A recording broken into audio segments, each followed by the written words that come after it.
வணக்கங்க.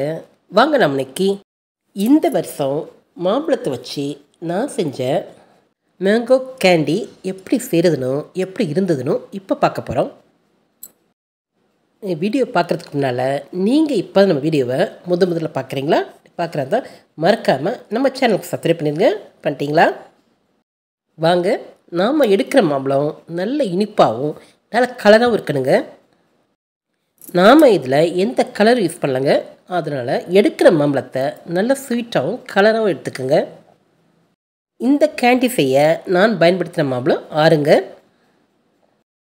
பழத்தில் இருக்கிற மேல் தோலை நீக்கிட்டு சதப்பகுதி மட்டும் எடுத்துக்கலாம்.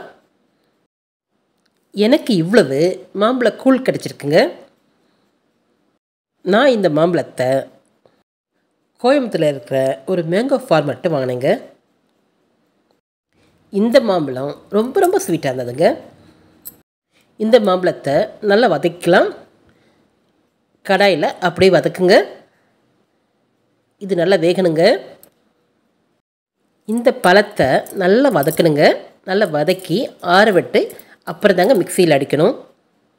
வதக்கின இந்த பழத்தை நல்லா பேஸ்ட்டாக அரைச்சிக்கலாம். இந்த மாதிரி அரைக்கணுங்க. நைஸாக இருக்கணுங்க. அரைச்சி இந்த மாம்பழக்கூழை மறுபடியும் கடையில் சேர்த்துடலாம்.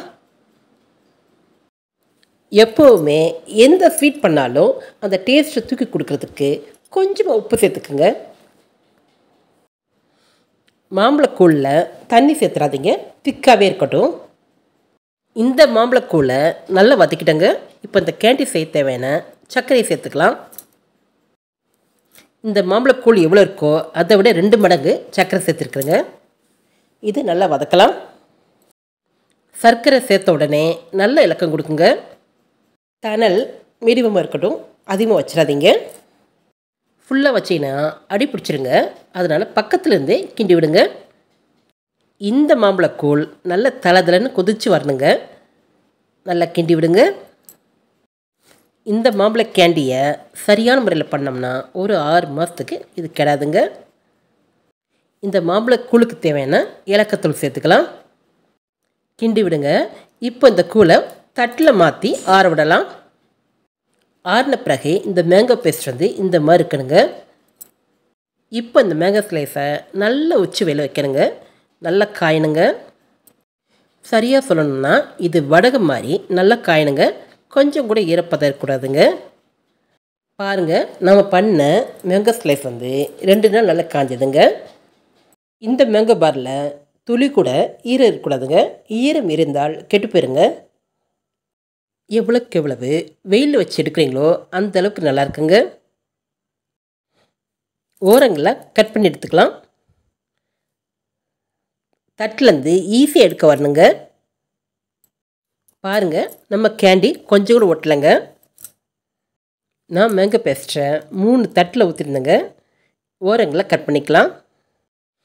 நம்ம மேங்கோ கேண்டி என்ன கலருங்க, நல்ல கலர்ஃபுல்லாக வந்திருக்குங்க. அதே நேரம் ஷைனிங்காக இருக்குங்க. ஓகேங்க, கேண்டி நல்லா காஞ்சிருக்குங்க. இப்போ நமக்கு தேவையான துண்டுகள் போட்டுக்கலாம்.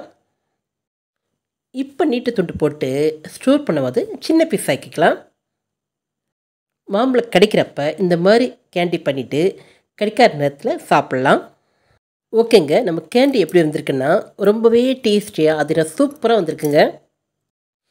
ஓகேங்க, நீங்களும் இதே மாதிரி மாம்பழ சீசன் அப்போ செஞ்சு பாருங்கள். செஞ்சு பார்த்துட்டு இப்படி சொல்லுங்கள். எல்லோரும் விரும்பி சாப்பிடக்கூடிய இந்த மாம்பழ கேண்டியை நீங்கள் செஞ்சு பாருங்கள். செஞ்சு பார்த்துட்டு இப்படி சொல்லுங்கள்.